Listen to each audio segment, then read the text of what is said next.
Podcast ստիկած դուելսկաց Ձեր կողքեն այդ տպավորությունը չի վեր այն ինչու էր ըրալն Արցախի հետ ու հաջողվալա մենք սկսում են Հայաստանի Հանրապետության հետ Հարցակույն պաշտոնատար անձինք միայն խոսում են, բայց իրականում նրանք չունեն պատասխանատվության զգացում քաղաքացու նկատմամբ հաշվետվողականության հաշվետու լինելու զգացումը բացակայում է Ազգային ժողովից հայտարարում է վեր Արցախի հարցը լուծված է թեև ես կարծում ինքը նման իրավունք օնեվեջ տա հայ ժողովրդի իրավունքն է վեճ թա յուրան մենաշնորհը Վերադարձի իրավունքը հումանիտար հարց է որը վաղեմության ժամկետ չունի Արցախ հայրենիքի այն հատվածներից է այն շրջաններից է որտեղ ամենաշատն է միշտ հայ եղել Մարիամ Քաթանիկ ու շնորհակալություն հայտնենք մեր բոլոր դիտողներին, ովքեր արդեն տարուկես է հետևում մնաց, շնորհակալություն հայտնենք այն մարդկանց, վեր Patreon մնաճակցումս, այսինքն վեր հենց ձեր շնորհիվ կայանում էս եթերները եւ այս պահին մեր միակ հովանավորները հենց դուք գիտում եք վերիցումն են կտրվում խնդիրների առաջ կանգնական, բայց գիտացեք վեր ձեր օգնությունը շատ կարեւոր է մզոտ Մզնետ միասին կանգնեցիք բարբարի թվայնացման պահպանման կողքին եւ մզնետ միասին սկացիք ամենահետաքրքիր մարդկանց պատմությունները ամենահետաքրքիր ձևակերպմամբ վախում թասին վերսորելի էքսկլյուզիվ եթերում օրինակ Մարիամ ասե միշտ ստի ասում բայց որ իսկապես շատ սպասված հյուրոնիկ հուրմասի ոդքասթի ստեղծման հենց առաջին իսկ պահից ենք մտածալ ու վեր պարտադիր պետք է այդ հյուրը ունենանք շատ իր կնցնին վեճ եւ դեմքսյան հիացմունքս ամեն ինչ ասում է սոր մեր հյուրնա մարդ որ շատերը կարծում են վեր Արցախցի է ու մուքսոր ոսմուք հասկանանք դրան պատճառները շնորհակալություն պարոն Թաթոյան վեր մզնահետք շնորհակալություն վեր ընդունալք մեր հրավերը մզետի շատ մոծ պատիվ է մեր տաղավարում ծս հյուրուն կալելը Շնորհակալ եմ հրավերի համար ինձ համար հաճելի է այստեղ լինելը հետևել ենք ձեր հաղորդմանը հատկապես որ խոսում եք Արցախի բարբարով ուզում եմ նաև ողջունել եւ շնորհակալություն հայտնել դրա համար հիմա մեզ համար կարծում եմ դա նաև կենսական նշանակություն ունի Բայց հասկանում եք այո հասկանում եմ միգուցե որոշ բառեր կա արագ խոսելու դեպքում մտածեմ արդյոք ճիշտ հասկացամ բայց կարծում եմ հասկանում եմ Ես խոստանում եմ եթե եմ խոսլան տաթել մասով գիտում չում որպեսզի եթերը ավելի թեթև նոտաներից սկսենք որտեվ սոր նաև շատ կարևոր ու լուրջ թեմաներ են քննարկելու ծզետի մեր մշտական բլից հարցերի հովանավորը նույն ինքը Մարիամի ամուսին Հովիկը պատրաստալա բլից հարցերը ու ուզում ենք հենց եթերը դրանով սկսենք Բայց սոր այդքան էլ հումորային չի հաշվի առնելավ այն ասպարեզը շտեղ դուք գործը քան Ինչպես մեկ բառով կկոչեք Հայաստանի Հանրապետության արտաքին քաղաքականությունը Երևի մեկ բառով չէ, ուղղակի ասեմ, որ Հայաստանի Հանրապետության պետական շահերից չբխող։ Արդյոք ուսանող Արման Թաթոյանը այս ծանրաբեռնվածությամբ ու կարևորությամբ էր պատկերացնում արդեն կայացած Արման Թաթոյանին։ Ոլորտի առումով երևի թե հիմա տարբեր է մի փոքր, բայց ծանրաբեռնվածության առումով այո, որովհետև ինքս միշտ ունեցել եմ ուսանող ժամանակներից սկսած այսպիսի ծանրաբեռնվածություն։ Ըստ ձեզ Հայաստանի Հանրապետությունում ամենաարդյունավետ իրավական ակտը Սահմանադրությունը Երևի նույնն այն, իսկ ամենալրջագույնս գործող իրավական ակտը Գիտեք, երևի այդ դեպքում այսպես ասեմ, լուրջ գործող իրավական ակտը սահմանադրությունը, բայց ամենից արդյունավետը Հայաստանի անկախության հռչակագիրը Ինչպես եք բնութագրում սահմանադրությունից Արցախի հանդեպ պատասխանատվության կետի հանելու պահանջը Ադրբեջանի կողմից Ադրբեջանն այստեղ ինչ է ասում, տեսեք, ուրեմն այնքան ցինիկ են, որ այնքան ամբարտավան են իրենց պահում, որ իրենց սահմանադրության մեջ մեծ պահանջներ կան Հայաստանի Հանրապետության տարածքների նկատմամբ, որովհետև իրենք չեն ընդունում խորհրդային Ադրբեջանը, իրենք ընդունում են 1918 թվականի Ադրբեջանը Իսկ այն ժամանակ Ադրբեջանի տարածքները, ինչպես Ադրբեջանի նախագահն է արդեն ասել, այլ է, հետեւաբար նրանց հավակնություններն են այլ։ Մենք մեր սահմանադրության մեջ Արցախի հետ կապված որևէ դրույթ չունենք։ Բայց մեր սահմանադրության նախապանը հղում է անում անկախության հռչակագրին։ Այո, որտեղ արդեն կա։ Որն էլ իր հերթին, այո, Արցախի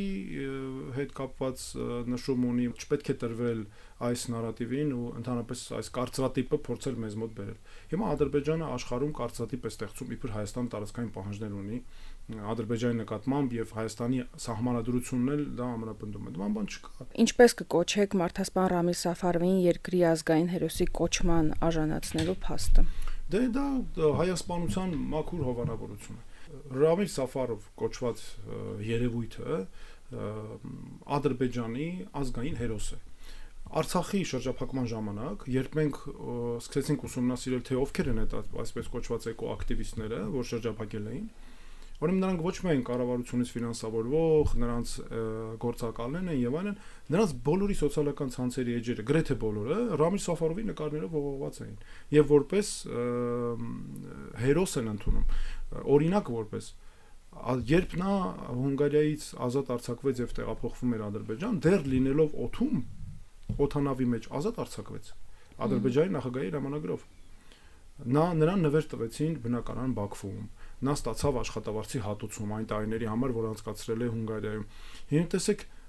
Ադրբեջանի մարդու իրավունքների հանձնակատարը, չէ՞, դեռ պատկերացեք, թվում է թե մարդու իրավունքների ոլորտի մարդ, անունով գոնե, չէ՞։ Ուրեմն գնում է տեսնում է Ռամիլ Սաֆարովին եւ հայտարարում է. Ռամիլ Սաֆարովը պետք է ծառայի որպես օրինակ, հայրենասիրության օրինակ Ադրբեջանի երիտասարդության համար։ Սա այս բառերը անգամ ամրագրված են եվրոպական դատարանի վճռում։ Եվ փաստորեն դիել իլալա։ Մարդիկ իրոք օրինակ են երկարալ եւ 20 թվի պատերազմի ընթացքում ամեն տեսակ ոչռագործությունների խոշտանգումների։ Եվ Ադրբեջանը այսպեսի մի օրինակ Ադրբեջանի նախագահը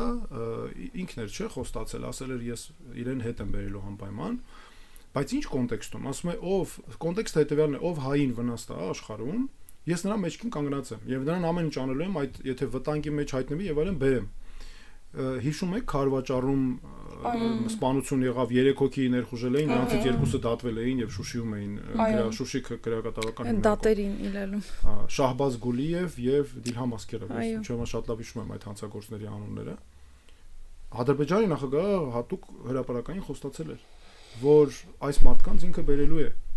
Սա ինչ է նշանակում։ Սա նշանակում է խրախուսել հայասպանությունը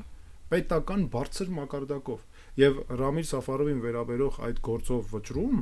կոչվում է Մակուշյանը եւ Մինասյանը հանդեպ Ադրբեջանի եւ Հունգարիայի վճիռը եվրոպական դատանի։ Այդտեղ եվրոպական դատանը արձանագրել է Գուրգեն Մարկարյանի սպանությունը էթնիկ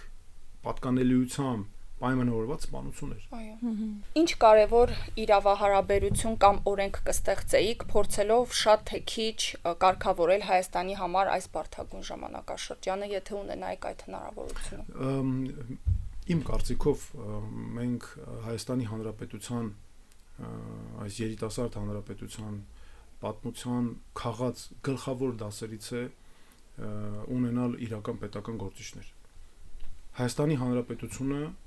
բարձրագույն հատկապես պաշտոններում չպետք է ունենա մարդիկ, որոնք իրենց քաղաքական շահը պետական շահից վեր են դասում։ Իսկ դա մենք ոնց հասկանանք, այսօրվա մեր այդ մարդը տիա թատի չի։ Պետք է պատասխանատվության մեխանիզմներ ուժեղացվեն, պետք է այդ նշանակողները լինեն համապատասխան նաև գիտակցության մարդիկ։ Այսօր Հայաստանի Հանրապետության քաղաքականությունը կամ Հայաստանի Հանրապետության ճակատագրական եւ այն Արցախի վերաբերող որոշումները կայացվել են մարդկանց կողմից, ովքեր իրենց քաղաքական շահը վեր են դասում պետական շահից, իշխանության մնալը վեր են դասում պետականությունից։ Ես կարծում եմ, սա պետք է լինի հետագայում մեր երկրի համար քաղած գլխավոր դասերից մեկը, եւ այս ամենը պետք է ստանա հնարավորինս նաեւ իրավական ամրագրում։ Որ երկրի իրավական դաշտն եք համարում մոտ կատարյալին եւ որն է պատճառը այդ արդյունքի։ Չի ասի կատարյալ իրավական համակարգ կա, իրական չկա այդպիսի համակարգ։ Ես ինքս աշխատանքի բերումով շատ եմ եղել տարբեր երկրներում եւ պատվիրակության ղեկավար եւ նաեւ մասնակցել եմ տարբեր քննարկումներ, բարեփոխումների աջակցել, սկսած Հյուսիսային Աֆրիկայի երկրներից Եվրոպա եւ այլն։ Որպես այդպիսին չկա կատարյալ իրավական համակարգ։ Պարզապես, այո, ամեն իրավական համակարգ կամ զարգացած իրավական համակարգեր, որոնք ունեն շատ լավ, այսպես կողմեր եւ դրանք դու կարող ես շատ լավ բերել Հայաստան եւ զարգացնել, բայց դրանք իհարկե պետք է հաշվի առնեն մեր առանձնահատկությունները, չես կարող կուրորեն վերցնել որևէ բան բերել։ Եվ ամենագլխավոր հարցերից մեկը, ես կարծում եմ, մենք պետք է լուծենք քաղաքացուն նկատմամբ պաշտոնյայի պատասխանատվությունն է։ Սա շատ կարևոր նշանակություն ունի։ Այսօրվա գլխավոր խնդիրներից մեկն էլ հենց դրանում է, որ բարձրագույն պաշտոնատար անձինք միայն խոսում են, բայց իրականում նրանք չունեն պատասխանատվության զգացում քաղաքացու նկատմամբ։ Հաշվետվողականության, հաշվետու լինելու զգացումը բացակայում է։ Սա նույնպես կարևոր խնդիր է, որ պարտադիր պետք է անպայման մենք գործնականում ապահովենք։ Խոսեցեք պաշտոնյայի եւ պետության պատասխանատվությունից քաղաքացու հանդեպ, այս վերջերս ինչ վեր կատարվում է արցախցիների հանդեպ, մեղմ ասած անարդար է եւ օզում նաեւ խոսենք վերջին օրինակից, վստահում վերտեղյակ Տիգրանի օրինակից, ոնց են ոստիկանեն ծեծի են թարգալ, ուշունցնե տվալ, խոշտանգալ չէ։ Եվ տա ինձևի անպատի ժամանացալ, ինչքան ավա տա արդարացի եւ ինչ պիտի անար ոստիկանությունը ձեր կարծիքով։ Նաեւ ես ասեմ, նաեւ խոշտանգման հատկանիշներ են այդտեղ, ինչ այդ երիտասարդը Տիգրանը պատմում է, այդտեղ նաեւ խոշտանգման ակնհայտ հատկանիշներ կան։ Ես ուզում եմ այստեղ հատուկ նշել, այո, երիտասարդը արցախցի է, բայց խոշտանգումն այնպեսի հանցանք է, որ ինչ կապ ունի արցախցի է, չգիտեմ, կամ Հայաստանի որևէ այլ մասից է, Երևանից է եւ այլն։ Ուղղակի մարդկանց մոտ տպավորություն կա վեր հենց արցախցի ինելու փաստնել իրան դերը խաղարալ։ Դրա համար պետությունը պետք է շատ ավելի արագ բացահայտի այդ գործը պատժի մեղավորներին, որպեսզի մարդկանց մոտ այդ տպավորությունը վերանա, այո, որ արցախցիների նկատմամբ հատուկ վերաբերմունք ունի։ Մանավանդ այս իշխանությունը ԿՊ-ն, առանձնապես ԿՊ վերնախավը իրենց քարոզիչներով եւ այլն, նրանք արցախցիներին շատ են կամ եւ ոչ միայն այսպես քննադատում, քարկոծում եւ այլն, նաեւ շատ ատելություն է տարածվում։ Ակնհայտ է, չէ՞, մենք դա տեսնում ենք, ինչպես իրենց էջերը, որոնք լրատվական են կոչվում եւ ակնհայտ աֆիլիացված են իրենց հետ եւ ակնհայտ իրենցն են, շատ բացահայտ ատելություն է տարածվում։ Ներքին պարակտում է գնում անասելի աստիճանի, սա շատ վտանգավոր է։ Դե որովհետեւ քաղաքական շահերի տեսանկյունից է, դա իրենց քաղաքական շահերից է բխում, որ այդպես անեն։ Հիմա այս կոնկրետ դեպքի հետ կապված այստեղ իմ կարծիքով Հայաստանի առասարակ միջազգային պարտավորությունները միանշանակ խախտվում են, որովհետև այս գործը պահանջում էր, որ նախ անհապաղ ոստիկանները, որոնց խոշտանգվածը կամ ենթադրյալ խոշտանգվածը կոնկրետ դեպքում Տիգրանը մատնացությանը պետք է նրանց լիազորությունները կասեցվեին, պետք է անպայման պարզվեր, արդյոք նրանք գործի վրա ազդեցություն ունեն քննության արդյունքների տեսանկյունից, եթե պետք էր նրանք հեռացվեին աշխատանքից, եւ տեսեք հայտարարվում է, թե նաեւ ծառայողական քննություն է նշանակված, ճիշտ է, նաեւ քրեական վարույթ կա, եւ բայց ոչ մեկ չմտածի, որ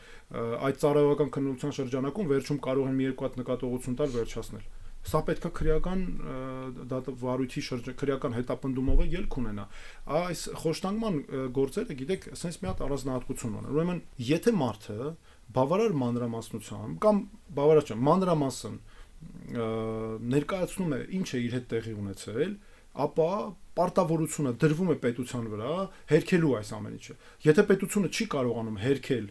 նույն արժանահավատությամբ եւ մանրամասնությամբ, ապա համարվում է անձը խոշտանգման ենթարկված։ Ձեր կարծիքով, եթե պատժեն վեճ այդ մարդիկ, ինձեւի ամենաթողություն չի իննական ու հասկացվե վեր, եթե սրան ծեծալն, ուրեմն նորմալ է, կարինք մնացածներին նոտել վերաբերում, ոստեղ հարցը ընդհանրապես արցախցի ինիլի չի յուրան։ Միանշանակ հենց դա էլ կա եւ այո, ինչու ես նաեւ ասացի արցախցի լինելը կապ չունի այստեղ, որովհետեւ վերցնենք նախորդ եւ դա տանում է անպատժելիության եւ սա ազդանշան է կարծեք թե որ եթե դուք խոշտանգ եք ու եթե դրանք լինեն մեզ ընդդիմադիր մարդիկ ընդդիմադիր հայացքներով արխային եղեք նրանք ոչ էլ պատժվելու են վերցնենք Ղարիբ Բաբայանը չէ ով ընդամենը տեսանյութ էր տեղադրել եւ քննադատել էր ոստիկանությանը եւ կարծեմ քննչական մարմին կոմիտեի այդ հայտարարությունը քաղաքական իշխանության պաշտպանի հայտարարություն էր։ Ասենք ո՞նց կարելի է մարդուն ասել, որ դու քո քննադատական խոսքով, կարծեմ այսպես էր, որ հեղինակազրկում ես իրավապահ մարմինների կամ վիրավորում ես իրավապահ մարմիններին, թե հեղինակազրկում ես այսպեսի մի հայտարարություն տեղադրվել։ Չի կարող այսպիսի բաներ, գիտեք, օրինակ այս դեպքի հետ եթե կապված վերցնենք, խոսքի ազատությունը կարող է նաև դուր չգալ եւ այդպես էլ հենց ինքը պետք է լինի, որ դուր չգա իշխանությանը, ինքը կարա ցնցող լինի, ինքը կարա խնդրահարուստ լինի իշխանության համար եւ այլն։ Պետությունը հենց նրա համար է, որ այդ հաշվի առնի։ Ժամանակին ես շատ առնչվել եմ կոլեկտիվ բողոքներ էին հղում պաշտոնյաները, ասում են քաղաքացիներից մեզ պաշտպանեք եւ այլն։ Գիտեք, այստեղ մի շատ կարեւոր հարց կա։ Եթե դու պաշտոնյա ես, դու այդ պաշտոնը ստանձնել ես կամավոր, չէ՞։ Դու ստանձնել ես կամավոր եւ այդ պաշտոնի կարևոր բաղադրիչներից է, որ քեզ պետք է կարող են քննադատել քաղաքացիները, եւ դա նորմալ է։ Օրինակ ես մի անգամ այդ պաշտոնյաներից մեկին հրավիրեցի ինձ մոտ եւ բացատրեցի, ասեցի, գիտեք ինչ կա, երբ իշխանության հեղինակությունը բարձրանում է, դու իշխանության մաս ես կազմում, քո հեղինակությունն էլ կարող է բարձրանալ, մարդիկ կարող են դրական բաներ քո մասին ասել, բայց երբ իշխանության հեղինակությունը իջնում է, քոնը իջնելու։ Եվ դու պաշտոնյա ես, դու այդ պաշտոնին կամավոր ես եկել։ Եթե քո դուրը չի գալիս, դու ոչ թե պետք է քաղաքացուն պատասխանատվության ենթարկես, այլ դու պետք է թողես գնաս։ Ոչ մեկ զենքը չի դրել, չէ՞, որևէ մեկի ճակատին ասել դու պետք է մնաս այդ պաշտոնին, մնաս այդ պաշտոնին։ Նա էլ ասի, չէ, ես չեմ մնում, ասում, չէ, պետք է մնաս այդ պաշտոնին, դա համար դա ասի, այն մյուս քաղաքացիներին բոլորին դատապարտեք, որ ես հանգիստ աշխատեմ։ Դա չի կարող չէ լինել։ Շատ պատկերավոր նկարագրեցիք։ Դե որովհետև պաշտոնյայի դերը հենց նրանում է, դու եկել ես այդ պաշտոնը ստանձնել ես, եւ դու կամավոր ես դա ստանձնել, հետեւաբար դու պետք է ունենայիր այդ ռիսկը գիտակցես քո համար, ճակերտավոր ասած, այդ ակնկալիքը, որ ես իմունիտետ ունենասի վերջո։ Քեզ քննադատելու դու պետք է պատրաստ լինես դրան, դու հակառակ դեպքում դու չես կարող այդ պաշտոնը զբաղեցնել։ Հիմա նույնը այս իրավիճակներում, չէ, պետությունը պետք է այնքան արագ արձագանքի այդ խնդիրներին, խախտումներին, որ մարդը զգա, կարող է այդ պետությանը վստահել։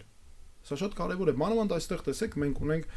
դուք ճիշտ նկատառում ասեցիք, ինչ կապ ունի Արցախցի է, որտեղից այդ բաժանումները եւ այլն։ Դե պետությունը դրա համար այս խախտումների նկատմամբ պետք է շատ արագ արձագանքի։ Եթե չի ուզում, որ ասենք կոնկրետ իշխանությունը եւ այլն, որ իր նկատմամբ նման բաներ տարածվեն։ Թեև ակնհայտ է, որ նման բան կա։ Հաշվի առնելով ամենաբարձր մակարդակով պետություն չասենք, այլ ասենք իշխանություն, քաղաքական իշխանություն ասենք, թեև այդ իշխանության ներկայացուցիչներն են պաշտոններ զբաղեցնում, բայց ինչպես ասացի, ցավոք սրտի նրանք ղեկավարվում են իրենց քաղաքական շահերով եւ ոչ թե պետական շահերով առաջնային։ Ես մի հարց ունեմ ստեղ։ Միշտ մս թվում է արցախցիներից վեր անարդարություն ա կիրառվում մեր հանդեպ, վեր արդարչն, վեր ինչ որտեղ նաեւ հատուկ թիրախավորում են։ Արդյոք դուք կողքից տան նկատածեք, արդյոք դա մզա թվում, թե իսկապես կա այդ անարդար վերաբերմունքը մեր հանդեպ։ Գիտեք, դենախ Արցախի նկատմամբ արցախցիների ու առհասարակ մեր հայ ժողովրդի նկատմամբ ես անդադ ասում եմ արցախցիներ, բայց հետո հասկանում որ ինձ էլ է դա վերաբերում։ Արցախի նկատմամբ, արցախցիների ու նաև մեր բոլորի նկատմամբ պատմական անարդարություն է տեղի ունեցել եւ այդ անարդարությունը հազարամյակների պատմության ընթացքն է փոխել։ Ես գիտեք, առաջին անգամ այս պատերազմից հետո 44 օրյա պատերազմից հետո առաջին անգամ այդ ժամանակ եմ սկսել զգալ ինչ է նշանակում, երբ դու ազգային արժանապատվությանը պատճառով քո անձնական արժանապատվությունը նվաստացած ես զգում։ Զգում ես, որ նվաստացած է քո ազգային անձնական արժանապատվությունը տել է վնասված, որովհետև վնասված է, նվաստացած է քո ազգային արժանապատվությունը։ Գիտեք, սա շատ սարսափելի զգացում է։ Օրինակ ես երբեք դա չեմ ունեցել։ Ինձ համար իհարկե դա ավելի է մղում պայքարի, ավելի է մղում իրավունքներդ վերականգնես, աշխատես, թույլ չտաս նման բաներ, բայց ցավոք սրտի այսօրվա վիճակը դեռ հնարավորություն չի տալիս, որ մենք ապահովենք մեր այդ պատմական հարցը լուծենք, պատմական խնդիրը լուծենք։ Այստեղ խոսքը ամենևին էլ չի վերաբերում, այսպես հաճախ մանիպուլացվում է, չգիտեմ, ինչ որ գնալ հենագույն պատմական ժամանակներ, հակասություններ առաջացնել ներկայի ժամանակաշրջանի նախկինի միջև եւ այլն։ Բայց այստեղ, եթե հիմա գանք արդեն կոնկրետ այսօրերին արցախցիների վիճակի, շատ խորը անարդարություն է տեղի ունենում, որովհետեւ հերիք չի մարդիկ բռնի տեղահանվել են, իրենց տները, իրենց հողերը, տները, որտեղ մանկություն են անցկացրել, որտեղ հիշողություններ են կապված, եկեղեցիները, պապերի գերեզմանները, ծնողների, երեխաների թողել եկել են, տեղահանվել են, եկել են այստեղ, որը իրենց էլի հայրենիքն է, եւ փոխանակ վերաբերմունքը լինի հենց հատկապես քաղաքական իշխանության կողմից, ջերմ, որևէ պարակտման հատկանիշներ չլինեն, լինի ակտիվ ինտեգրում եւ այլն, արդյունքում տեսնում եք ինչ է լինում, մարդկանց անընդհատ քաղաքականացնում են, էպիցետ տարբեր բառերով վիրավորում են, չգիտեմ, եւ այդ տարբեր էջերով ատելություն տարածելով, որովհետև քաղաքական շահն է պահանջում եւ սա մարդկանց մեջ ավելի է արմատավորում անարդարության զգացումը բնականաբար։ Շատ շնորհակալություն պարոն Թաթոյան, խոսեցինք մեր ներքին կառավարման խնդիրներից, բայց ուզում մի քիչ էլ արտաքինից խոսենք, ինչպես արդեն հայտնի է, Հայաստանը պատրաստվում է հայտերը միջազգային դատարաններից հետ յորոնևերը կոպտագույն խախտում է մարդու իրավունքների, բայց ամեն դեպքում դա ներկայացվում է որպես փրկության ուղի, խաղաղության հասնելու միակ եւ անկրկնելի միջոց եւ մյուս կողմից էլ տեսնում ենք նույնիսկ այդ ամեն ինչին համաձայնելուց հետո Սյունիքում օրինակ ինչ որ ակտիվություններ այն, այսինքն այն ինչի իրանք մզ ներկայացում են որպես փրկության միջոց, դա էլ չի մզ փրկում, սա ինչա նշանակում, ոնց պիտի վարվի Հայաստանի Հանրապետությունը, իրականում վերվարվում չի։ Մի հատ եկեք գանք այդ այսպես կոչված խաղաղության պայմանագիրը, որ ասում է, չէ, եւ ԿՊ-ն ինչ է ասում վերնախավը, նաեւ ղեկավարը իրենց ասում է, որ գիտեք ինչ կա, սա զիջում չէ, որովհետև ինչ որ մենք ստորագրել ենք, նույնը Ադրբեջանն է ստորագրում, չէ, ասենք այնտեղ քանի կետ կա, ես չգիտեմ, ես չեն ասում, չեն բացահայտում դեռևս հա 15 է, 16 է, ես շատ գիտեմ, քանի կետ կա։ Իմջարից ասեմ շատ վատ են անում, որ չեն բացում, սա սխալ է, սա օրենքից չի բխում, սա մեր իրավունքներից չի բխում, որովհետև այդ այսպես կոչված պայմանագրի հարցը մեզանից յուրաքանչյուրին է վերաբերում։ Ինձ է վերաբերում, իմ ծնողներին, ձեր ընտանիքին, մյուսին, բոլորի սա վերաբերում է, հետեւաբար նրանք պարտավոր են հրապարակել։ Մանավանդ մենք գիտենք, որ նրանք առաջնահերթություն են տալիս իրենց քաղաքական շահերին։ Իշխանության մնալու շահն է այստեղ առաջնահերթ։ Հետեւաբար մենք դրա դառը պտուղները քաղել ենք եւ շարունակում ենք քաղել։ Հետեւաբար նրանք պետք է դա ապահովեն անպայման։ Հիմա պատկերացնենք կա պայմանական 16 կետ։ Եվ կա իշխանության դիրքորոշում, որ մենք ոչինչ չենք զիջում, որովհետև ինչ որ մենք ստորագրել ենք, նրանք էլ են ստորագրել։ Այստեղ շատ մեծ, այսպես ասեմ, մոլորեցում է տեղի ունենում, անգամ ավանտյուրա է տեղի ունենում։ Ինչու՞, որովհետև Ադրբեջանը այս պայմանագրից բացի որպես նախապայման առաջ է քաշել այլ պայմաններ, որոնք Հայաստանը պետք է անի միակողմանի եւ դա Ադրբեջանը չի անելու, որովհետև չի էլ հնարավոր չի որ դա անի Ադրբեջանը էությամբ այս պահին այնպեսին են։ Տեսեք, առաջինը Հայաստանի ապառազմականացում, ասում է պետք է գնված զենքերը վերադարձվեն կամ, չգիտեմ, հետ տրվեն եւ այլն։ Երկրորդը,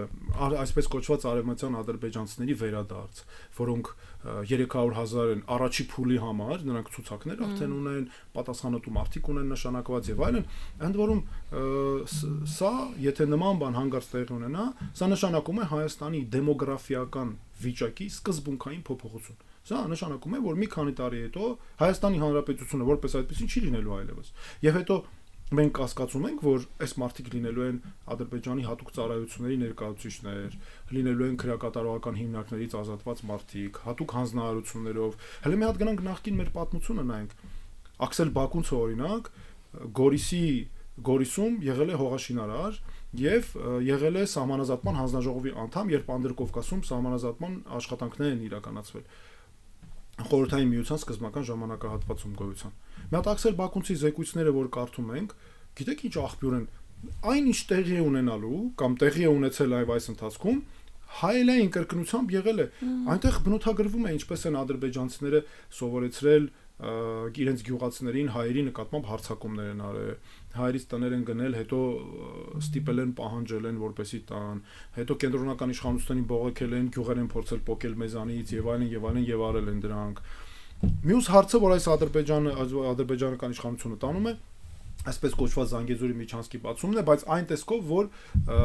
2021 թվականին նրանք Էրդողանի հետ հարցազրույցում ասուլիսում, այսինքն Թուրքիայի նախագահի ասուլիսում ասել են, նրանք բարձրացնում են սահմանադրության փոփոխության հարց, Արցախի հետ կապված բոլոր կազմակերպությունները պետք է փակվեն,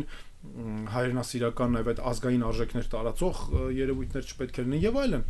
Հիմա տեսեք, այս ամենը միակողմանի է, միայն Հայաստանին է եւ սա նախապայման է այսպես կոչված պայմանագրի ստորագրման համար։ Մի հատ հələ պատկերացրեք Ադրբեջան պետություն, այսօրվա իշխանությունը առանց հայերի նկատմամբ թշնամանքի։ Կարո՞ղ պատկերացնեք։ Հնարավոր չի։ Գիտեք ինչի հնարավոր չի, որովհետև Ադրբեջանի այսօրվա իշխանության համար նրանց քաղաքական կյանքի երաշխավորը, պաշտոնների մնալու երաշխավորը հայատացությունն է։ Դուք տեսեք Ադրբեջանը արդեն նույնիսկ իշխանության փոփոխությունից հետո, եթե այսպես գնա, ինքը միևնույն է շարունակելու է դա։ Հետեւաբար այստեղ այդ պատրանքներով շարժվելը, գիտեք, ոչ միայն ցույց բարձ չի գումար բնութագրում մարդ գտնում, ոչ միայն սխալ է, ոչ միայն կեղծիք է, այլ նաև անթույլատ եւ խիստ վտանգավոր է այն մարդկանց տեսանկյունից համար, ովքեր ապրում են Հայաստանի Հանրապետությունում, եւ ոչ միայն Հայաստանում, արցախցիների մասին է խոսքը, Սփյուռքի մասին է խոսքը, որտեղ Ադրբեջանի նախագահը հայտարարել է, որ իր նպատակներից է գլխավոր, ինչպես ինքն է ասում, ցույց տալ Հայաստանի հայերին, որ Սփյուռքը իրեն թունավորում է եւ բնականաբար խնդիր ունեն թշնամացնելու եւ այդ ուղղությամբ նրանք ակտիվ աշխատում են։ Սա մենք պետք է այս ամենը հիմա հայցերի հետ քաշելու ենք։ Պայմաններից մեկն է, որ Հայաստանը պետք է դա արդեն ասում են իբր այդ պայմանագրի մաս է կազմում, որ Հայաստանն ու Ադրբեջանը վերցնում են, հետ են քաշում իրենց միջազգային գանգատներն ու հայցերը, այսպես ասած։ Սա մեծագույն սխալ է, վտանգավոր Հայաստանի ապագայի համար, Հայաստանի շահերի համար, ամբողջ հայ ժողովրդի շահերի տեսանկյունից, սրանով Հայաստանի Հանրապետությունը զրկելու է Հայաստանի քաղաքացուն իր իրավունքներն ու շահերը միջազգային պաշտպանելու հնարավորությունից, կենսական պաշտպանության հնարավորությունից սերունդներով, որովհետև կան անգամ միջազգային դատական ատյաններ, որտեղ քաղաքացին չի կարող դիմել։ Օրինակ արդարադատության միջազգային դատարանը։ Սա այն դատարանն է, որ ճիշտ է, թեև շրջափակման ժամանակ կայացրեց ակտը կամ հանձնարարականը, որպեսի ապաշրջափակում տեղի ունենա, թեև այնտեղ մի քիչ ձևակերպումները, բայց Ադրբեջանը դա չարեց։ 2023 թվականի նոյեմբերին էլ եւս մեկ հանձնարարական ընդունեցին կամ կարգադրություն, որով Ադրբեջանի վրա դրեցին պարտականություն ապահովել արցախցիների վերադարձ, ապահովել արագ վերադարձ, ապահով վերադարձ, արժանապատիվ վերադարձ։ Հիմա հարց, եթե Հայաստանը այդ դատարանից վերցնում է միջազգային գանգատը, ընդ որում ես ուզում եմ հատուկ նշել, այդ հանձնարարականը արդարադատության միջազգային դատարանի միջանկյալ է, այսինքն դեռ վերջնական ակտը պետք է կայացվի։ Հիմա ասենք դա ինչ է լինում այդ ակտերի հետ կապված, ամբողջը զրոյանում է եւ բացի այդ Հայաստանի քաղաքացին այլևս չի կարողանալու դիմել այդ դատարան։ Հայաստանի քաղաքացին չունի։ Մենք ինչ պետք է անենք, պետք է ընկնենք մաքսիմում, ասենք ինչ որ պետություններ ման գանք, ովքեր կհամաձայնեն մեր համար դիմել։ Մեր բարեկամ պետությունները, չգիտեմ, Հունաստան, Կիպրոս, Ֆրանսիա եւ այլն։ Բայց ով է այս պայմաններում անելու դա։ Ինչքան պետք է քաղաքացու տեսանկյունից եմ ասում, կամ միամիտ պետք է լինենք, որ հավատանք մեր համար գալու են պաշտպանեն, ոչ։ Ավելին եվրոպական դատարանից, մյուս տեղերից էլ, եթե Հայաստանը միջազգային այդ գանգատները, բողոքները վարեն հետ վերցնի, սա նաեւ հնարավորություն է տալիս Ադրբեջանին մաքրվել այս էթնիկ զտումներից եւ ցեղասպան գործողություններից, որ Արցախի նկատմամբ նրանք այս վերջում արեցին, հայաթափելով Արցախը։ Լրիվ մաքրվելու, դա մաքրվելու շանս է իրենց, շատ լավ։ Առանց այդ էլ այսօր աշխարհը գրեթե չի խոսում այս խնդիրների մասին, եւ մոռացության է, Ադրբեջանը էլ ամեն ինչ մոռացության։ Դա Հայաստանի իշխանության օրակարգում այս հարցը չկա, եւ հետեւաբար դա խնդիր է։ Մինչդեռ այս հարցերը Հայաստանի համար են նաեւ կարեւոր։ Ուրեմն հատուկ նշել այս հարցերի բարձրացումը, որտեղ մենք մենակ չենք ասում, չէ, ասենք, ասես մեկուսացած խոսում ենք Արցախի մասին եւ այլն։ Նախ հիմա մենք խոսում ենք միայն հումանիտար հարցերի մասին, չէ, վերադարձի իրավունքը հումանիտար հարց է, որը վաղեմության ժամկետ չունի։ Բա Ադրբեջանը պատահական էր այդքան պահել Բաքվի հարևանությամբ, նրանք ստեղծել էին ճամբարի պես մի բան։ Եվ այդ ճամբարում նրանք, այսպես հատուկ ավան, նրանք պահում էին Հայաստանից գնացած եւ նաեւ Արցախից գնացած ադրբեջանցիների։ Անկամ միջազգային զեկույց գոյություն ունի ՄԱԿ-ի հատուկ զեկուցողի, որտեղ քննադատվում է Ադրբեջանի վերաբերմունքը, ինչեր անում։ Նրանց առանձին պահում էր, այսպես այդ բանը վառ պահելու համար, հատուկ անգամ նրանց համար դասագրքեր կային, չգիտեմ, նրանց համար առանձին էին մցվում ատելություն հայերի նկատմամբ եւ այլն, եւ ամեն միջազգային կազմակերպության ներկայացուցիչ, որ գալիս էր, մարդու իրավունքներ կլներ, որ դրանք տանում էին անպայման ցույց էին տալիս, ասում էին, տեսել այս մարդիկ են եւ այլն եւ այլն։ Հիմա սա մեզ համար կարևորագույն հարց է, եւ հետո գիտեք, այստեղ մի խնդիր էլ կա։ Ադրբեջանը փորձում է ամեն ինչ անել ցույց տալու համար, որ Հայաստանում եւ Արցախում հայերը բնիկ ժողովուրդ չեն։ Մինչդեռ Արցախում հայերը բնիկ ժողովուրդ են, եւ դե Հայաստանում, բայց Արցախում բնիկ ժողովուրդ են, ընդ որում Արցախը երևի թե այն մեր բացառիկ մեր հայրենիքի այն հատվածներից է, այն շրջաններից է, որտեղ ամենաշատն է միշտ հայ եղել։ ու միշտ հայ եղել է։ Այստեղ հայ ժողովուրդն է բնիկ ժողովուրդ եւ բնիկ ժողովուրդ որպես այստեղ շատ ավելի լայն շրջանակի իրավունքներ կան։ Ադրբեջանը փորձում է ամեն ինչ անել այդ այսպես կոչված արևմտյան ադրբեջանցիներին ցույց տալ, որ նրանք են բնիկ այստեղ ժողովուրդը եւ նրանք արդեն այս վերջում տարածում են իշխանական քարոզչությամբ եւ այլն, որ Հայաստանը արհեստական պետություն է, մենք այդ միֆը, ինչպես իրենք են ասում, պետք է ցրենք։ Սա գիտեք, մի կողմից այս ամենը սենց սա ասում ենք եւ պետք է նաեւ ժողովուրդն էլ իմանա, եւ մենք պետք է այդ իրողությունները հասկանանք, որոնք են։ Մյուս կողմից էլ մենք չպետք է թույլ տանք այնպիսի բաներ, որ Ադրբեջանը փորձի մեզ նվաստացնի, փորձի մեր մեջ մտցնի անճարության, պայքարի համար անճարության, անկարողության զգացումը, սա շատ ավելի վատ տեղերի կտանի մեզ։ Եվ եթե մենք մեր պայքարի հնարավորությունից, մեր իրավունքների համար պայքարից հրաժարվենք, մեր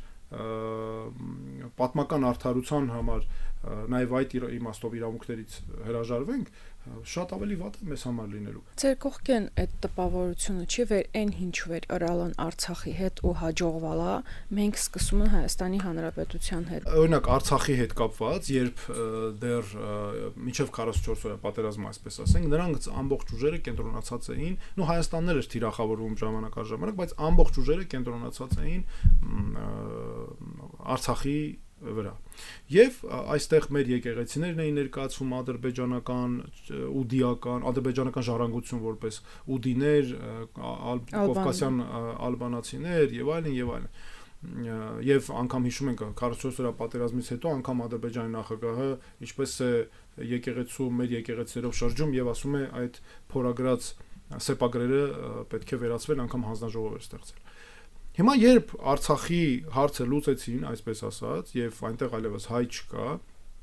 այո, հիմա անցել են Հայաստանին։ Եւ այսպես կոչված արևմտյան Ադրբեջանի գաղափարը իրենք ունեցել են վաղուց, բայց 44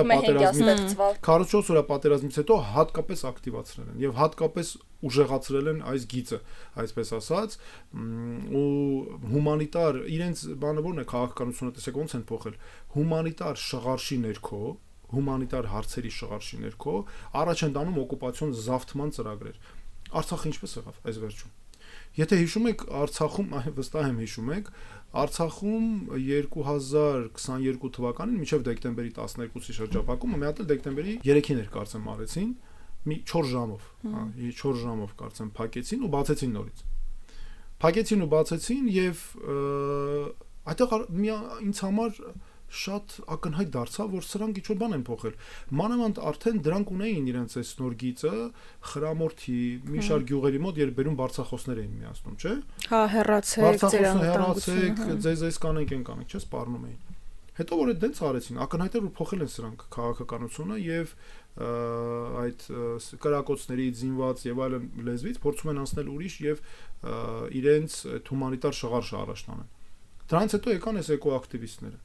Ակնհայտ էր, որ դրանք Ադրբեջանի կառավարության մարդիկ են։ Մենք մանրամասն ուսումնասիրել էինք 500-ից ավել այն ժամանակ ինձ աջակցեցին Գեգամ Ստեփանյանը, Արտակը Բեգլարյանը, Գուրգեն Ներսիսյանը։ Մենք շատ միասին բացահայտեցինք 500-ից ավել մարդու էջ, պրոֆիլ, այսպես կենսագրություն եւ այլն։ Եվ դրանց հետո էլ մի հատ էլ հələ ուսումնասիրեցինք, ուսանողներին վերհանեցինք։ Ինչ երիտասարդական, որտեվ եթե հիշում եք, մեզ հետ սա այս ինֆորմացիան այդքան չհրապարակվեց, բայց մեզ հետ աշխատող մեր միջազգային լրագրողներից մեկը շատ կարևոր ինֆորմացիա տվեց, որ առաջին օրերը թեև քննարկվել էր կարծեմ, Շուշիից էին բերել նաև մարդիկ, այնտեղ շինարարական կազմակերպությունների աշխատողներ կային, Շուշիից իջեցվել էին այդ բլոկադային մասնակցել, հետո վերջում արդեն սկսեցին ուսանողներ բերել բան իբր ցույց տալու համար երիտասարդական շարժումը։ Մենք անգամ ֆիքսել էինք դրանց երգերից մեկը, հատուկ երգ էին գրել բլոկադայի համար, որը որոշ 44 օրյա պատերազմի որոշ ձևով օգտագործեցին, բայց հատուկ դարձրել են իրենց հիմնը, այսպես ասած, բլոկադայի համար։ Ես անգամ մի մասը թարգմանել հրապարակել էինք մեր մասնագետների օգնությամբ։ Մենք գնում ենք հայ սպանելու եւ այլն եւ այլն։ Հիմա տեսեք նրանք իրենց այս քաղաքականությունը եւ եթե հիշում եք հունվարի Ադրբեջանի նախագահ հունվարին, կարծեմ 2023 թվականի հունվարին կամ դեկտեմբերին կամ հունվարին հարցազրույց տվեց եւ ասում էր այնքան ամբարտավան ձևի էր եւ ասում էր մենք պատրաստ ենք ավտոբուսներ տրամադրել, որ բոլորը դուրս գան։ Պարոն Թաթոյան, ամեն դեպքում նշեցիք արդարացիորեն, նշեցիք ինչեր է անում Հայաստանը, վեր չարժե անե, բայց մյուս կողմից ուզում դուք դրան պատասխանը տաք։ Իրանք ասում են, տա անում ենք վեր Ադրբեջանը զինված էսկալացիայի չի դիմե, ապա ինչ կարելի է արած վեր էլի զինված էսկալացիայի չի դիմե, բայց վեճեր մեր ազգային արժանապատվությունը նվաստացվե, Արցախատիացության քարոզը շտանա, միջև իսկ ազգային ժողովից հայտարարում է վեր Արցախի հարցը լուծված է, թեև ես կարծում ինքը նման իրավունք օն է վեճ տա հայ ժողովրդի իրավունքն է վեճ տա յուրան մենաշնորհը ուզում դուք ասիք ալտերնատիվան վեր դուք եք պատկերացնում նախ պետք է մենք այս հանկարծ սա չնայենք որպես միայն այսօրվա հարց այս օրերի քննարկման կոնտեքստում սա շատ ավելի խորքային հարց է որպեսզի շատ հեռու չգնամ միայն ասեմ որ այս իշխանության քայլերի տեսանկյունից ինչ սխալներ բերեցին այսօրվա մեր վիճակին սկսած պատերազմի օրերից պատերազմի հատկապես ավարտից հետո առաջին օրերից սկսած որքան մենք առավելություններ ու հնարավորություններ ունենք մեր դիրքորոշումներն առաջ տանելու անվտանգության հարցերը շատ սխալ դիտանկյունից էին նայվում անտեսվում էին ադրբեջանական խախտումները օրինակ ասում ենք այս նույն կրակոցների հարցը չէ ասում ենք Ադրբեջանը կրակոցներ է անում թշնամանք ունի ես է բանում ազգային ժողովի նախագահը ասում է դրանք հնարած պատմություններ են հիմա պարզ չի որ սա Ադրբեջանի օգտին հայտարարություն է երբ քաղաքացիական պայմանագիր խմբակցությունը իր падգամավորները չգիտեմ այդ իշխանության աջակիցները գնում են տարբեր տեղեր ու ասում են Սյունիքը անվտանգ է ոչ մի խնդիր չկա այն ժամանակը դեռ Ադրբեջանի տարածքներն են չէ հիշում եք Հայաստանի Հանրապետության սահմանային բնակավայրերում Ադրբեջանը գալիս էր գյուղերի մոտ նստում էր սկսում էին հայտարարել թե Ադրբեջանի տարածք է մենք ոչինչ չենք կարող անել ասենք ով ինչի ես դու հայտարարում ով է քեզ այդ իրավունքը տվել դու կամ որտեղից ունես այդ իրավունքը մի անգամից հայտարարես որ սա ադրբեջանական տարածք է դու որտեղից որոշեցիր հələ այդ սահմանների որոշման աշխատանքներ չեն եղել այս չեն եղել առավել եւս դու հաշվի չես առնում որ այդ ադրբեջանցիները գալիս էին ասում էին մեր մարդկանց տալիս էին ժամ էին դնում ասում էին քեզ մինչև ժամը 5 ժամանակ ասենք եթե չգնացիր դրոններով գալիս ենք ոչնչացնենք պարտադրում էին հողերից զրկում էին Միջև հիմա մեր քաղաքացիները շատ տեղերում զրկված են հողերից, վարելահողեր, արոտավայրեր, տներից են զրկված։ Մենք գյուղեր ունենք, որոնք ուղղակի շրջափակման մեջ են գտնվում մի քանի կողմից։ Մենք գյուղեր ունենք, որտեղ ջուր չունեն մարդիկ խմելու։ Ջուրը խմում են, գետի ջուր են մարդիկ, օրինակ ներքին հանդ գյուղը կապան։ Գեղարքունիքում ունենք, որ Ադրբեջանի զինվորները նստած են ջրի աղբյուրների վրա։ Դուք որևէ անգամ լսել եք այս հարցերը հիմա քննարկվեն։ Բայց այս հարցերը առանց քննարկելու ո՞նց կարող ես հայտարարել, թե մենք գնում ենք խաղաղության։ Վերասում եք մարդիկ իրենց ավելի անկարող են զգում, ազգը ամբողջությամբ թույլ է զգում եւ գիտում չի հունց պայքար է, այդ ընթացքը իլալա մեր ռազմագերին, բայց արդյոք իրանք թա չէ։ Մեր նախագահների այդ դատավարությունը վերսկսալա։ Ինչքանավա դա ճիշտ, երբ ռազմական պայմաններում չի իրանց կռվեից չմփռնալ ու համարում են իրանց ռազմագերի արդյոք նորմալ ավեր պատերազմը ավարտած վեշ մին խաղաղ վիճակ է ելել ամեն դեպքում մարդկանց բռնում են պատանդ ընտանում ու ներկայացնում են որպես ռազմագերի եւ այդ մասին որևէ ձև խոսում չի մեր իշխանությունը եւ մարդիկ իրանց ավելի անզոր են զգում խոսում է միայն Ռուբեն Վարդանյանը եւ իրան պաշտպանը իսկ մնացածները մի տեսակ հանցն կանվեջ այդ մարդիկ տպավորությունա վեշ մինի կավեջ վեր իրանց իրավունքը պաշտպանը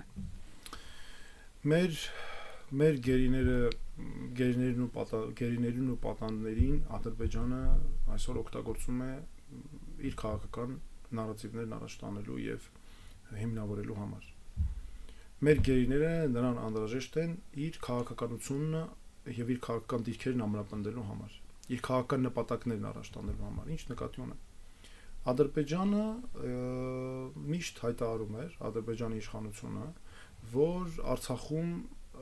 տերորիստական ռեժիմ է, որ անօրինական զինված խմբավորումներ կան, չգիտեմ, Հայաստանը ֆաշիստական պետություն է, հայերը ֆաշիստական ազգ են, նրանք պայքարել չգիտեն, մեզ ցեղասպանել են, այսին դաժան են, այսն են։ Եվ հիմա, երբ նայում ենք, թե ինչ մեղադրանքներ են առաջադրված Ռուբեն Վարդանյանին, Բակո Սահակյանին, Դավիթ Մանուկյանին, Դավիթ Իշխանյանին, Դավիթ Բաբայանին եւ այլ մյուսներին, անգամ այնտեղ ուներ եղած մեր քաղաքացիական անձանց, ոչ միայն քաղաքական պաշտոնյաներին եւ զինվորականներին, այլև քաղաքական սովորական անձանց, օրինակ Վագիվ Խաչատրյան, Մադատ Բադալյան եւ այլն զինվորականներին, այս ամենը երբ վերցնում ենք, ակնհայտ է, որ մեղադրանքներով, այս դատավարություններով Ադրբեջանը միայն տանում է դրան։ Սա ի սկզբանե էլ ակնհայտ է եղել։ Եվ տեսեք, ինչ մեղադրանքներին առաջադրված, ապօրինի զինված խմբավորումներ կազմել, ֆինանսավորել, ահաբեկչական գործողություններ նախապատրաստել, իրականացնել, փողերի լվացում եւ այլն, պրոպագանդա ինչ որ Ադրբեջանի դեմ, Ադրբեջանի քաղաքացիական բնակչության դեմ այս այն եւ այլն։ Հիմա այս ամենը ակնհայտ է, չէ՞ որ նա ուզում է վերջում ստանալ ֆորմալ փաստաթուղթ, կարողանա այս անօրինակ, այս շինծու դատավարությունների արդյունքում, որ կարողանա դա ապացուցել։ Հիմա տեսեք, այստեղից մեկ բան հիշեցի, որ ընդհանրապես ասեմ։ Ադրբեջանի դուք հայցերից եք, չէ՞, այդ քաշելուց խոսում։ Սա նշանակում է, որ այսօրվա իշխանությունները հայտարարում, որ նշանակում է, որ կողմերը չեն կարող այլևս ունենալ իրար նկատմամբ պահանջ, ասում է վերջ։ Ինչպես ասում են, բարեշեցինք անցան գնաց, վերջ, անցանք։ Հարց. Բա ինչու է այդ դեպքում Ադրբեջանը այսօրվա դատավարություններով մանրակրկիտ հաշվել բոլոր վնասները։ Մանրակրկիտ հաշվել են եւ արդեն այսպես կոչված խաղաղության պայմանագրի պայմաններից է ու ՄԱԿ-ին արդեն ներկայացրել են դիմում, որ Հայաստանը պետք է հատուցի։ Այդտեղ ուրեմն մանրամասն հաշվել են իրենց այսպես մանով պատկերացմամբ ամբողջ այս ժամանակահատվածում 90-ականից սկսած ինչ իբր թե վնասներ են կրել, անշարժ գույքին հասցված վնասներ, շարժական գույքին հասցված վնասներ, մարդկանց հասցված վնասներ, սկսել են քաղաք հաշվել են, մարդկանց քանակ, զոհեր, վիրավորներ եւ այլն, գումարային արտահայտության բերել դրել են, անշարժ գույքի միավորների քանակ, քանի հատ է թողնվել, ինչ ա եղել, այս դատավարությունը գլխավոր ուղղություններից մեկը սա է։ Բա հիմա հարց չի առաջանում, եթե սրանք պատրաստվում են հետ քաշել, դուք եք հետ քաշելու, բայց մարդիկ ինչ են շարունակում։ Ասեք թող այդ դատավարություններն ավարտեն հենց հիմա։ Իսկ իրենք չեն ավարտում, տանում են առաջ։ Իսկ երկրորդ գլխավոր նպատակը Ադրբեջանի իշխանությանն ու մեր գերիների եւ ռազմագերիներին եւ քաղաքական նաեւ այսպես կոչված պատանդներին այլ պահելու այն է, որ ցույց տան հայ ժողովուրդը այսպես նվաստացած վիճակում, որ դուք այս եք։ Դուք, եթե դուք փորձեք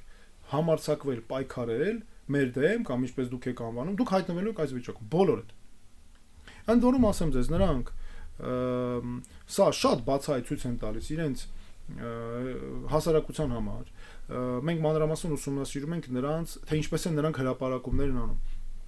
Կազմակերպված, համակարգված, բնականաբար ոչ մի անկախ լրագրող բան նման բաներ չկա։ Իրենք վերցնում են պետական այդ նարատիվին համապատասխան, անգամ բառերն են ընտրված այնպեսին եւ հատուկ ակնհայտ երևում է, որ թիրախավորում են նաեւ դրանով Հայաստանը,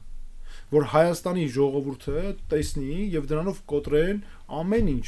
ցույց տան, որ դուք որ անճարություն եւ այլն։ Իսկ այս պայմաններում այս խաղաղության մասին խոսելը այս կերպ ուղղակի զգոնությունը թմրեցնել է։ Մեր զգոնությունը, ես չեմ ուզում իմ զգոնությունը, իմ ընտանիքի, իմ երկրի, իմ ժողովրդի զգոնությունը թմրեցնեն, որովհետեւ կա վտանգ, սպառնալիք իրական, որ կարող է ամեն պահի սկսեն իրականացնել։ Մենք նախապես հարցեր ենք հավաքագրալ մարդկանցից, հուվեկցս հարցն ունեցալ ու այս հնարավորությունը օգտագործելով հենց գերիների մասա Վիկտորիա Գրիգորյանն ա հրցրալ, ինչքանով է պարոն Թաթոյանը տեղյակ այսպես կոչված խաղաղության փաստաթղթից, արդյոք դրանում ներառված է հայ բոլոր գերիների վերադարձը հայրենիք։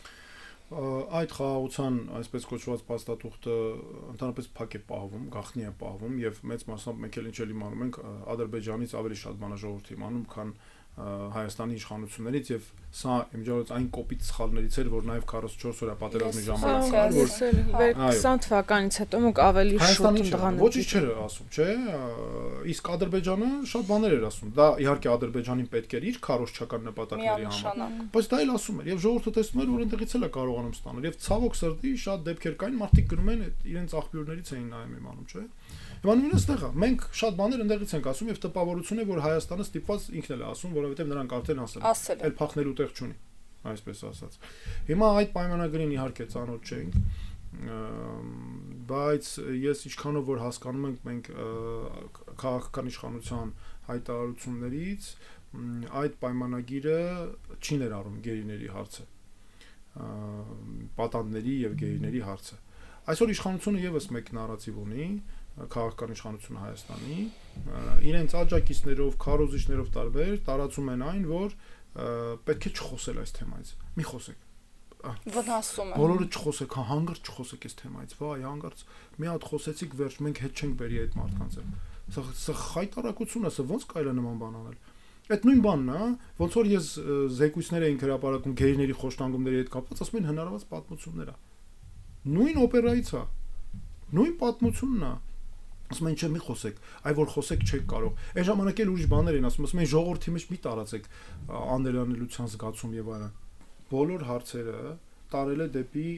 իրավական փակուղի, իրավական բոլոր հարթակներում, դարձրել է միայն քաղաքական եւ ընդհանրապես անտեսում է բոլոր ացիաները, ինստանցիաները։ Կլինի եվրոպական դատարան, միջազգային, չգիտեմ, ինչ որ խորհրդարանի, ասենք ԵՄ բանաձև, ԵԽԽՎ-ի բանաձև Եվրոպայի խորհրդի եւ այլն ինչ որ երկրներ բանի տեղ չի դնում, չէ՞։ Ոչ մի բանի տեղ չի դնում եւ բացարձակ անտեսում է։ Այս պայմաններում հրապարակային աշխատանքը հատկապես կարևոր է։ Հայ եթե դու իմանաս քո գործընկերը այնպեսի մարդ է, որ մոտ կպայմանավորվես հետը վաղ ուղարկի ոչ մի խնդիր բան, բայց դա տենց չի, չէ՞։ Քո նկատմամբ 0 հարգանք է ցուցաբերում։ Ոչ միայն 0 հարգանք է ցուցաբերում, այլ ամենակեղտոտ արտահայտում է, նվաստացնում է քո ոչ միայն քո նկատմամբ անձամբ, այլ քո ժողովրդի ներկայացուցիչների նկատմամբ։ Հիմա ստեղ հրապարակային աշխատանքը հատկապես կարևոր է։ Ճիշտ է, պետք է մենք ուշադիր լինենք եւ նաև պետք է դիվանագիտական արվի, փակ արվի, սա հատուկ ուզում նշել, դա չի բացառվում։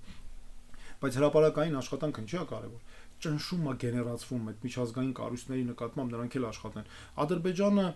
գիտեք, ցենց բան չի, չէ, ձերքերը ծալած նստած սպասում է Հայաստանը ինչ կանի։ Ինքն էլ այդ միջազգային կազմակերպությունների հետ է, չէ, աշխատում։ Ամեն ինչ անում է, որ նրանք հանգարց չխոսան,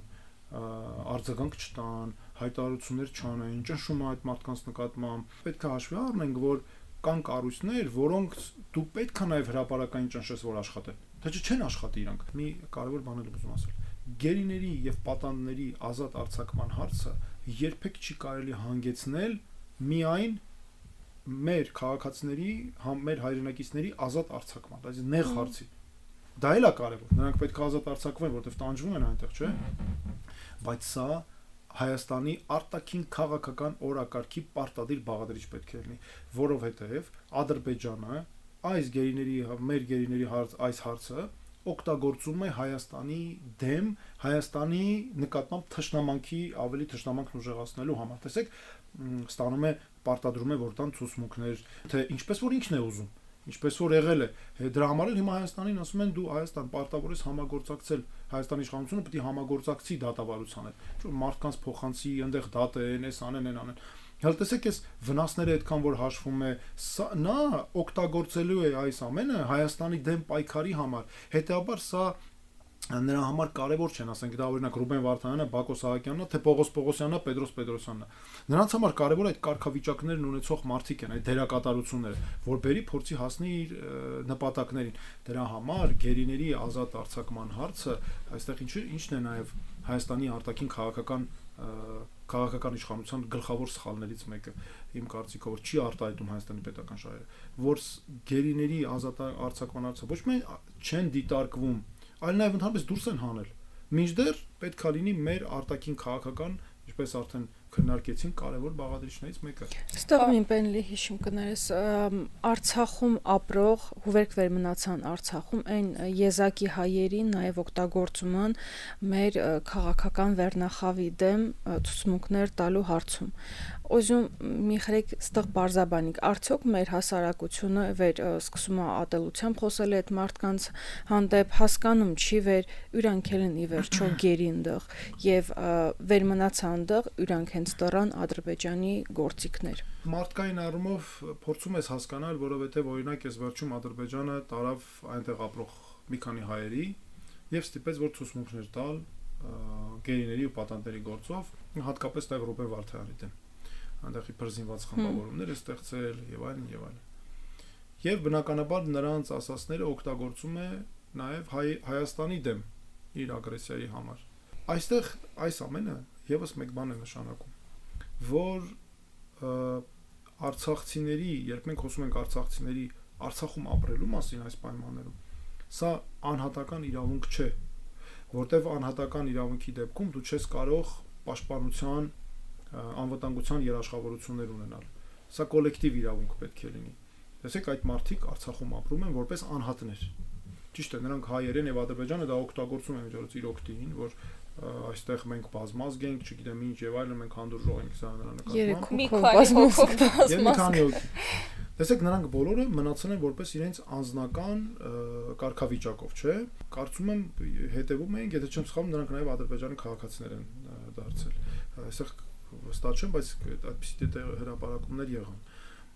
Երբ մենք խոսում ենք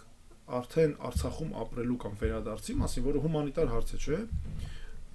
այստեղ պետք է խոսենք արդեն որպես կոլեկտիվ իրավունք, որովհետև Արցախը հայաթափվել է եւ հայերը եկել են Հայաստան, ստիպված, չէ, բռնի տեղահանվել են, ինչի, որտեղ ոչ թե որ նրանք մեկը Պողոս Պողոսյանն է, մեկը Պետրոս Պետրոսյանն, այլ որտեղ նրանք հայ են։ Ինչ են ասում Ադրբեջանում դատվում է նաեւ հայ ժողովուրդը։ Սա ճիշտ է, այդպես մի տեսակ թևավոր բան է, պայմանական խոսք է, մարդիկ ասում են հասկանալով։ Սա վրեժխնդրության դատավարություն է, հասկանում եք, նվաստացնել, վրեժ լուծել եւ այլն։ Եվ մենք հայ ժողովուրդը տեղահանվել է նաեւ այդ պատճառով Արցախից։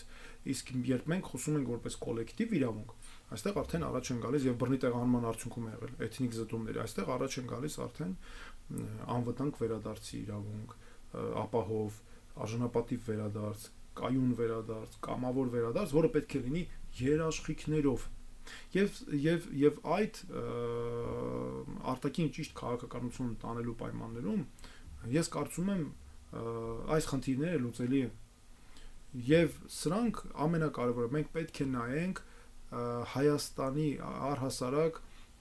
Հայաստանի, Արցախի ու հայ ժողովրդի շահերի համատեքստում։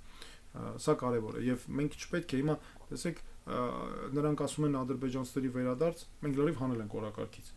Եվ եթե մենք այս հարցը չենք բարձրացնում, չէ՞, շատերը օրինակ իշխանությունը մեկ ասում են մենք չենք բարձրացնում այդ հարցը, որ իրանք չբարձրացնեն։ Իրենք բարձրացնում են մեկը։ Հələ դուք տեսեք, սա ոչ թե 1-2 զինված հարձակում էր, որը պետք է հետ մղել, սա երկար ամիսներ մարդիկ կենցաղային կարիքները հոգալու խնդիրներով, անվտանգության խնդիրներից ելնելով եւ այլն պայքարում էին իրենց իրավունքների համար ու նաեւ անգամ չընկճվելով այդ պայմաններում։ Այս ամենն է մեր ազգային ինքնությունը։ Շնորհակալություն Տամոս հիշեցնելի հետի, որովհետեւ շատ հաճախ մս անընդհատ ասում են վերդե մենք թույլ ենք, մենք պիտի սուսանենք, մենք պիտի հանդուրժենք եւ տրանգինը խաղաղությունա եւ այլն եւ կարծես քանի քինամա, քանի այդ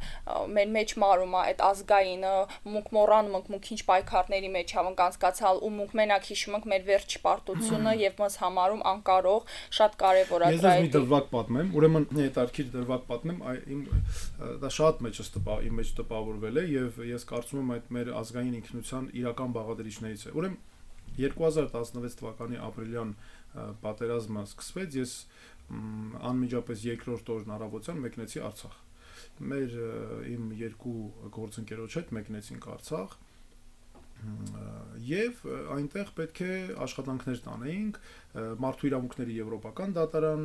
փաստեր մեր ընկերներին պետք է օգնենք իրավապաշտպանների, որ պայմաններ ստեղծվեին։ Դե ես չէի մասնակցում, որտեվ այդ իրավասությունը կոնկրետ այդ բան չունեի, բայց նաեւ շատ փաստահավաք աշխատանքներ էին կանում միջազգային կառույցների ներկայացնելու, այնտեղ շատ լրագրողներ կային, ես հիշում եմ Արմենիա հյուրանոցում հատուկ տեղ էր բացվել, որտեղ միջազգային լրագրողներ են եկել։ Եվ մենք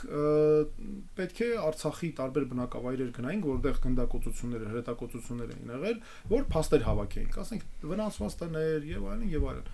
Եվ առաջնահերթ այցերից պետք է լիներ Թալիշ գյուղը, որտեղ հիշում ենք, որ այդ զինված հարձակումը սկսվեց մի անգամից, երբ մի խումբ Ադրբեջանի զինվորականներ ներխուժեցին տարեց ամուսիններ կային Խալափյանների ընտանիքը, ներխուժեցին եւ նրանց տարեց մորը եւ ամուսիններին սպանեցին դաժանաբար եւ նաեւ դրանից հետո էլ գնդակոծության արդյունքում դպրոցներից մեկում մեր երեխաներից մեկը զոհվեց, մեկը վիրավորվեց եւ էլի որոշ տներ նաեւ տներ էին վնասվել, պետք է այդ բոլոր տեղերը գնանք։ Ուրեմն մեր գործընկերները պատմում են, ասում են, որ նաև ես ինքս էլ եմ ունեցել այդ մի անգամ էլ ես ունեցա, ուրեմն ասում գնում ենք մի քանի տեղեր, հիմա արցախցիներին սովորական մարդիկ են, գյուղացի մարդիկ են, ասում ենք դե գիտեք ինչ կա, մենք եկել ենք մարդու իրավունքների հետ կապված պիտի խախտումներ արձանագրենք, տանենք միջազգային կառույցներին ցույց տան, այդ մարդիկ մի քանի հոգի եղել են, որ ասել են, «Դո չէ, այդ ադրբեջանցիները ով են, որ մենք մի հատ էլ դրանց դեմ բողոքենք, աշխարհը մտածի, ասի մենք իրանցից վախեցել ենք, չէ՞ բողոքելու»։ Համոզել ենք մի քանի հոգու, ասել ենք, գիտեք ինչ կա, դուք էս պետք է ներկայացնեք, սա մեր երկրի համար է, սա կարևոր է։ Հակառակ դեպքում չէին ներկայացնում, ասում է դուք, ասում է մեր ընկերներից մեկը ասել էր, հեսա, այստեղ արկ էր ընկել տան մոտ, ասել էսա նկարի ինչ կա։ Ես ոչ մի բան չեմ ասելու, որովհետև էդ էր մնացել պակաս, պետք է դուք տանեք ներկայացնեք, ասեք ես վախեցել եմ ադրբեջանցից, գնացել բողոքում եմ, հետո ով են որ ես դրանցից վախենա։ Այսինքն, գիտեք, սա հետաքրքիր օրինակ է, որ ինձ համար այդ մեջը շատ տպավորված է սա։ Եվ հետո մենք եկանք այս պատմությունները արդեն մեր գործընկերներին պատմեցինք եւ այլն, դեռ մերոնք ասում են, հա, բայց ինչի դու արցախցի արդեն ընկերները, ասում են ինչի դու հույս ունեիր, որ այդպես հեշտ բողոքները իր վերցնելու, որ խնդիրները Տեսեք, այս պատմությունը հետարքի շատ պատմություն է, որ մենք մոտեցել ենք սովորական մարդկանց, ովքեր ոչ զինվորական էին, ոչ հրամանատարներ էին, իրանց տանը, իրանց հողի հետ եւ այլն խաղաղ ապրում էին։ Բայց այդ պայքարի արժանապատվության ոգին, սեփական հողում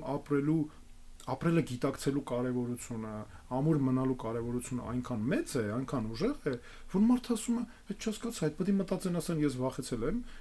որ դուք եկել եք ինձանից բողոք եք ուզում վերցնեք։ Հասկանում եք, այսինքն ինձ համար սա է, սա նաև այն բաղադրիչներից է, որ իմ ազգային ինքնությունն է կազմում։ Իմ ազգային ինքնությունն է, որ ես հարգանքով եմ վերաբերում նաև մյուս ազգերի նկատմամբ, մյուս ժողովուրդների նկատմամբ, նրանց նվաճումների նկատմամբ, որտեվ չէ որ մեր ժողովուրդը շատ տեղեր նաև օգնել է, զարգացրել է, այլ մշակույթներ է զարգացրել, չգիտեմ, պետությունների զարգացմանն է նպաստել եւ այլն, դա պատահական չի, չէ։ Իմ կարծիքով սա է մեր իրական ազգային ինքնությունը։ Մենք պետք է ընտրենք այդ մեր բաղադրիչները եւ հասկանանք թե որն է մեր անաղարտ ինքնությունը։ Հիմա եթե 9 ամսից ավել բլոկադա էր, չէ։ Դուք պատկերացեք ծնող, որը չգիտի մտածի անվտանգություն ամեն օր ադրբեջանցիները կարող են հարձակվել, երեխեն ջուր չունի, երեխեն հաց չունի, ինքը պետք է գնա առավոտը ոտքով գյուղից քաղաք, բենզին չկա որ մեքենան լցնի, չգիտի ձիով գնա, ինչով գնա, որ մի քանի երեխա կա, այդ երեխեքին տանի դպրոց, չգիտի բավարար այդ երեխեքը ինչ են անելու առանց իրա, առանց այդ այս Ադրբեջանը որ հարձակվեց, ինչի՞ այդպես շատ ընտանիքներ կտրվեցին իրարից, որովհետև կեսը դպրոցում էին, ծնողները թողել էին դպրոց, օրինակ Սառնախբյուրի դպրոցի երեխեքը որ զոհվեցին, չէ, երեխեքը թողել էին ծնողները թողում գնում էին իրանք սնունդ էին հայթայթում, չէ, բայց սրանից հերոսական բան կա, սա նույնպես հերոսական է բանը, չէ, այսինքն խոսքը չի վերաբերում օրինակ զինվորականի, որ գիտես նա պրոֆեսիոնալ է կամ թրծված է, էլի զինվորականը զենք ունի մոտը, կպայքարի եւ այլն, այս սովորական մարդկանց ամենօրյա կարիքները հոգալու, ամենօրյա հարցակման, ամենօրյա վտանգի տակ գտնվելով այս աշխատանքը, բա սա շատ ավելի մեծ հերոսական է, որը մեջ կա նաև անգամ այս մարդիկ մեջ կեն զինվորականների համար եւ իհարկե նույնը հակառակը։ Սրանք են որ հերոսական հերոսություններ են, գիտեք, եւ մենք երբեք չպետք է տրվենք այլ մյուս բան։ Մենք միշտ պետք է հիշենք, որ սա է մեր ինքնությունը։ Էլ չասեմ մեր ինչքան մեր հզոր մեծեր են ունեցել եւ այլն, եւ երբ ինձ օրինակ ես միշտ գնում ուսումնասիրում եմ նրանց մանկությունը, նրանց պատանեկությունը, մեր մեծերի ենթադրենք ինչպես անցել, ինչ դժվարություններ են ունեցել, չեն ունեցել։ Ի վերջո ինչն է ձևավորել մարդու, որից ես պետք է օրինակ վերցնեմ, որից իմ երեխան օրինակ է վերցնելու, իմ մյուս հայրենակիցները օրինակ են վերցնելու, եւ հասկանում ես, որ բոլորը այս շատ թեքիչ նման են եղել, բոլոր այս ժամանակաշրջանները, ուղղակի ամեն մեկը իր դրոշմը դրել է այդ ինքնության վրա, եւ հիմա եկել հասել ենք մենք այս վիճակում։ Շատ ցավալի այդ թեկուս հպարտության ու այդ անմիջականությունը այդ թալիշեցիների վեր պատմեցեք վեր խես ասլականում վեր կարող է վխացամ իրանց անա, բայց այս վերջին շրջանում ես հիշում դեպքեր, երբ զինվորականները ստիպված արդեն իրանք Արցախի տղամարդիկ վեր սովորաբար շատ քիչ են խոսում, լայվն իմտում ու ասում վեր խեք մզմեղադրում չկռվելու հոտ է, դու գիտում չկում քունցն կռվերալ ու այնքան փիսը այդ հակադրությունը վերհասկանում էր մարդը ամեն ինչ հրալավեր հսնավ է այս կետին, բայց սրանից հետո անգամ իր մեղադրումը չկռվելու, չպայքարելու հոտ է։ Ես կարծում եմ այս ամենի հիմքը քաղաքական պատճառներ ունի, որովհետև գլխավոր պատճառները քաղաքական են, որովհետև գործող քաղաքական իշխանությունը ինքը նպատակներ ունի անընդհատ թաքցնել, կոծկել իր սխալները։ Որտեվ սխալները երբ քոնն են, չէ, եթե մանավանդ դու չես գիտակցում, որ քո պետական շահը ավելի կարևոր է, շատ լավ շարունակում ես պաշտոնավարել, խնդիր ունես անընդհատ կոծկելու սխալները, չէ։ Հիմա նույնը այստեղ է։ Անընդհատ եւ դրա համար է դրա արդյունքում գալիս է, տեսեք, դու ես մեղավոր, դու ես մեղավոր, դու ես մեղավոր, դու ես մեղավոր։ Ես դա համար սկզբում ասացի, որ մեզ պետք է իրական պատասխանատվություն ունեցող մարդիկ պաշտոնյաներ, որոնք սեփական շահերը, անձնական, քաղաքական տարբեր վեր չեն դասում պետությունից։ Հակառակը։ Հիմա ասենք օրինակ այդ մարդիկ մեկը անճարությունից, մեկը ինչ որ էմոցիաներից դրդված, մեկը ազդեցության տակ ստիպված ընկնելով, այո, կարող է նման բաներ ասել, չէ՞։ Բայց ակնհայտ է, չէ՞, որ այս մարդիկ եթե դու ունես այնպիսի երկիրը առաջ տանող քաղաքական բարձրագույն իշխանություն, որը արժանապատիվ է, այդ ամենը թույլ չի տալիս, նույնիսկ ամոթալի է համարում նման բանը, ես վստահ եմ չի լինելու նման բաներ։ Ես վստահ եմ այս նեգատիվ, այսպես այս դրսևորումներից, որը իրականում, այո, մենք ասենք կարող է անհարմար ես զգում, ամաչում ես, ցավում ես, նաև շատ անգամ որ այսպիսի վիճակում ենք հայտնվել, բայց սա էլ այսպես ստիպված ու հետո հիմա նորից էլի գնում մտնում ես նայում ես այդ մեկնաբանությունները, որտեղ իրական մարդիկ էլ ցավոք սրտի կան, ցավոք սրտի կեղծիքները կան շատ, այդ fake edge-եր, բան եւ այլն, ինչքան շատ ավելի է նպաստում անհանդուրժողականություն տարածելուն եւ այո, սրանք մենք պետք է այնպիսի իհարկե երկիր լինենք, որ նման բաներ ուղղակի բնականորեն բացառվեն, անիմաստ լինեն նման երևույթները։ Օզումում վերդրական ինչ-որ բենավ ավարտինք մեր քաթը Լուսաբեր Իսաբաբյանին հարցնում օզում հնչեցիմ եւ հույսոնին վերդրան ինչ-որ դրական պատասխան կնալով ուրեմն Լուսաբերը հրցնում է ասում է հասկանալավ ինչքան շատ է պարոն Թաթոյանը օրենքից տեղյակ գոզիմ եթե հնարավոր ինի հրցնի կա որևէ կետ օրինական կետ վերից կարելի է բռնած ու հուսած մեր հայրենադարձությանը արցախցիների վերադարձի։ Տեսեք, միջազգայինորեն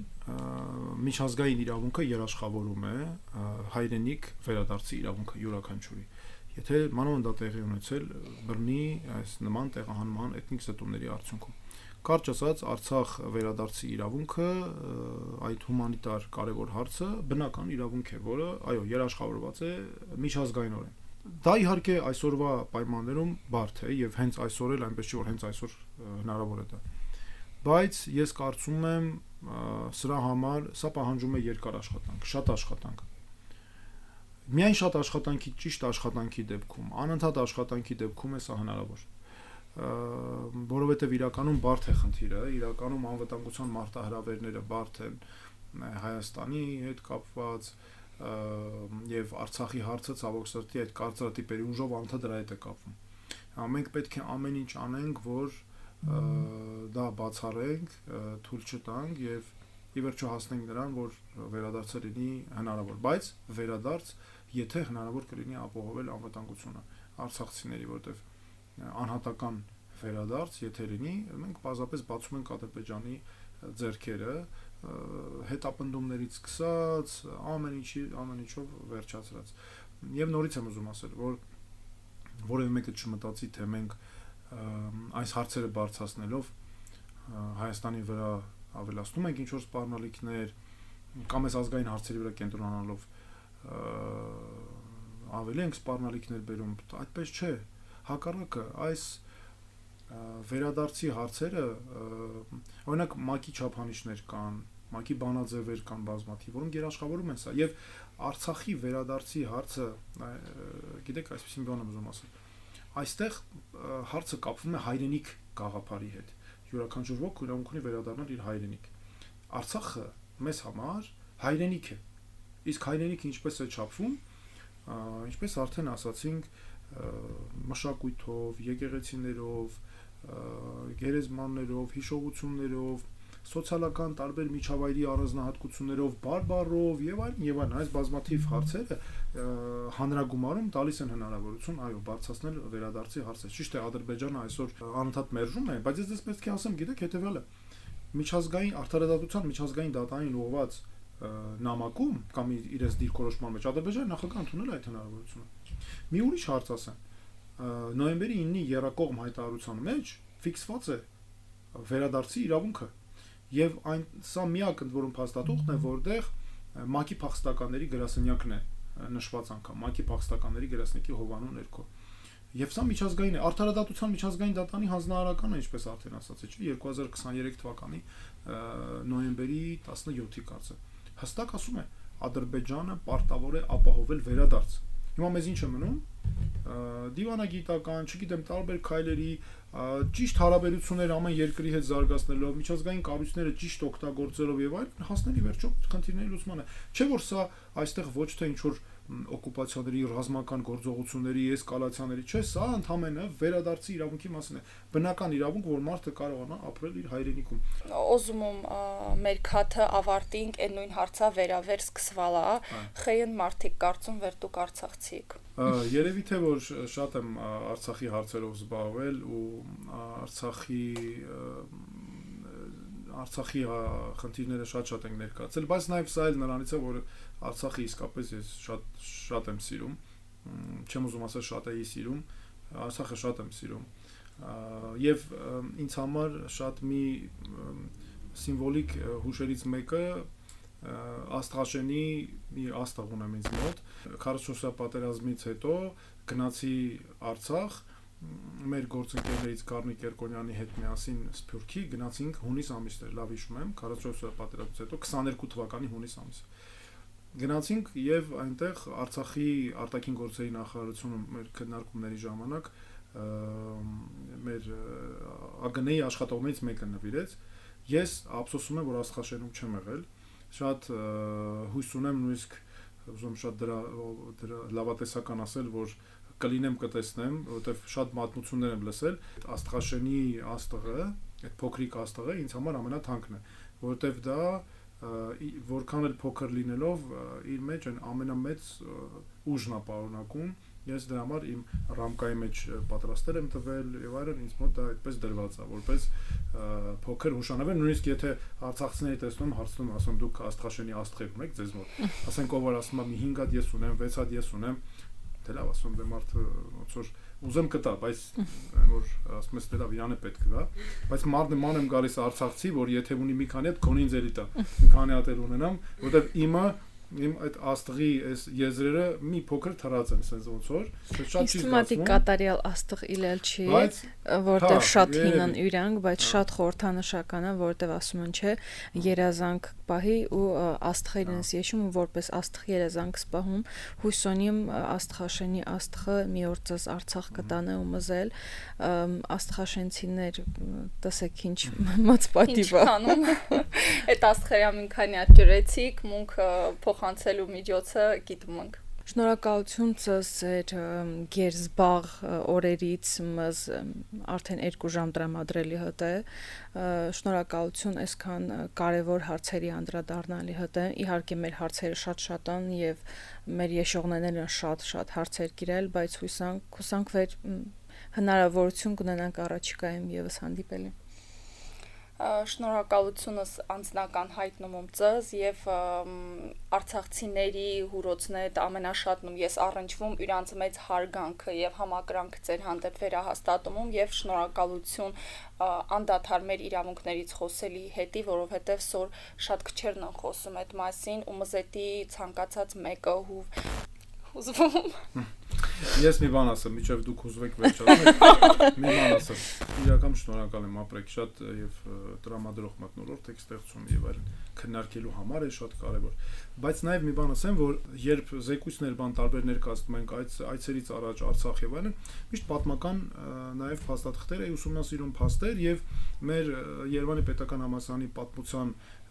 հայոց պատմության մասնագետների հետ շատ էի խորհրդակցում ու նրանցից մեկը ինձ տվեց հատուկ պահպանված հին ժամանակաշրջանի փաստաթղթեր, որոնք վերաբերում էին մարդահամարներին, օրինակ 19-րդ դարում, երբ դեռ ցարական Ռուսաստանն էր եղել եւ այլն, երբ այդ մարդահամարները անգամ նայում ես, Արցախը Սյունիքի հետ միասին միշտ ունեցել է ամենաբարձր հայաշատ բնակությամբ մարդահամարներն են եղել եւ հետո երբ արդեն կոնկրետ գնում ես եւ տեղում նայում ես պատմությունը, չգիտեմ, Տնջրի ծառից սկսած, Ամարաս, Գանձասար, բոլոր մյուս տեղերը հասկանում ես, որ իսկապես տենց է եղել, էլի, ամբողջ պատմությունը, թե այդ դեպքում արդեն ոչ միայն դու ես սկսում շատ Արցախ գալ, այլ օրինակ ես ինչքան կարողանում էի շատ մարդ էինք տանում Արցախ, որ սիրտը կպներ, որ տեսնի, որ այդ հզորությունը ամբողջը տեսնի, որտեվ դա նաև շատ այդ մթնոլորտը, այդ ուժը, ասենք գնում ես Ամարասի, օրինակ ես առաջին անգամ տեսա այդ պատի վրայի ժամացույցը, որ կա, արևի ժամացույցները Ամարասում, որ ինձ բացատրեցին նաև մեր այդտեղի նաև հոգևորականը, թե ինչ նշանակություն ունի։ Շատ բաներ դու հասկանում ես, որ քաղաքակրթության օրան է եղել շատ հարցերի համար Արցախը, հասկանում ես, որ քո ինքնությունը այնտեղից է գալիս, այնպես որ ես եմ շնորհակալ, որ այս ձեր հաղորդմանը հրավիրեցիք, վստահ եմ, որ ուղղակի դուք ավելի մեծ հաջողություններ եք ունենալու ձեր այս հարցով եւ նպաստելու եք մեր այս մեծ խնդիրների լուծմանը։ Շնորհակալություն, բառ չիլալ, չէ՞, բառեր չիլալ, չէ՞, հասկացալ չկա։ Ամեն ինչ հասկացել եմ։ Դիտող էլ հաջողասը։ Ձեզ շնորհակալություն վեր այսքան վաղտի եշելքմս, շնորհակալություն այն մեր շատ փոքրիկ համայնքին Patreon-ի վեր կա եւ էլի հույսոնին վեր այդ շատ փոքրիկը գոնե փոքրիկ ատրնելով եւ շատ ավելի մեծ խնդիրներ ընկրլան տրանավ լուծինք, շնորհակալություն վեր մզնահետք, եկիք շարունակինք խոսել բարբարավ, եկիք հմանչինք վեճ տրանա եւ շարունակինք երազել, նպատակ ունենալ, վերադարձի, որովհետեւ ամեն ինչ սկսում է տարական մտքից, երազանքից ու նպատակից։